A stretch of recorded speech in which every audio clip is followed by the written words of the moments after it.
guys, nandito tayo ngayon. Barangay 122, Bukid, Tondo, Manila. Fourth quarter na po yan. Ang naglalaban, white versus pink. Score 57-65. Favor ang may alam. Wala pa rin. Fast break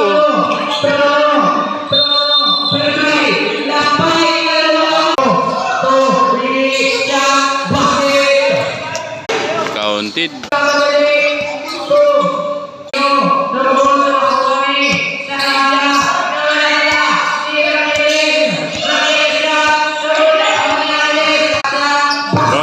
Basket.